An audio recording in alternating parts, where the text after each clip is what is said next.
എഴുത്തുകാരും അഭിനേതാക്കളും വ്യക്തമായ നിയമസംരക്ഷണം ആവശ്യപ്പെടുന്നു. സിനിമാ കമ്പനികൾ പറയുന്നത് സ്റ്റുഡിയോകളുടെ വാദം വേറെയാണ്.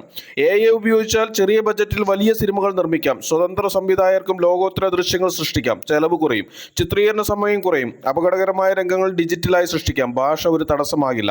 ലോകമെമ്പാടുമുള്ള പ്രേക്ഷകരിലേക്ക് സിനിമ എത്തിക്കാൻ കൂടുതൽ എളുപ്പമാകും. അതുകൊണ്ട് AI ശത്രുവല്ല, സഹായി മാത്രമാണെന്നാണ് അവരുടെ നിലപാട്. AI മനുഷ്യനെ മാറ്റുമോ? ഇതാണ് ഏറ്റവും വലിയ ചോദ്യം. AIക്ക് ഒരു കഥ എഴുതാൻ കഴിയും, പക്ഷെ ജീവിതാനുഭവം ഉണ്ടാകുമോ? AIക്ക് സംഗീതം സൃഷ്ടിക്കാം, പക്ഷെ ഒരു സംഗീതജ്ഞൻ അനുഭവിക്കുന്ന വികാരം അതിന് അനുഭവിക്കാനാകുമോ? AIക്ക് ഒരു സിനിമയുടെ ദൃശ്യങ്ങൾ സൃഷ്ടിക്കാം, പക്ഷെ മനുഷ്യ മനസ്സിനെ ആഴത്തിൽ സ്പർശിക്കുന്ന അനുഭവങ്ങൾ അതിന് യഥാർത്ഥത്തിൽ മനസ്സിലാകുമോ? പല സംവിധായകരും പറയുന്നത് AI ഒരു മികച്ച സഹായിയാകാമെന്നാണ്, പക്ഷെ മികച്ച കലാകാരനാകാൻ മനുഷ്യന്റെ ജീവിതാനുഭവവും വികാരവുമാണ് നിർണായകമെന്ന് അവർ വിശ്വസിക്കുന്നു. അവസാനം ഇന്ന് നാം ഒരു ചരിത്ര നിമിഷത്തിലാണ്. ഒരു വശത്ത് AI, മറുവശത്ത് മനുഷ്യന്റെ സൃഷ്ടിപരമായ കഴിവ്. ഭാവിയിലെ സിനിമകൾ ഈ രണ്ടിന്റെയും കൂട്ടുകെട്ടായിരിക്കും. ഈ വീഡിയോ നിങ്ങൾക്ക് ഇഷ്ടമായെങ്കിൽ ലൈക്ക് ചെയ്യാനും ഷെയർ ചെയ്യാനും മറക്കരുത്. ഡോക്യുമെന്ററികൾ തുടർന്ന് കാണുന്നതിന് വേണ്ടി ചാനൽ സബ്സ്ക്രൈബ് ചെയ്യുക.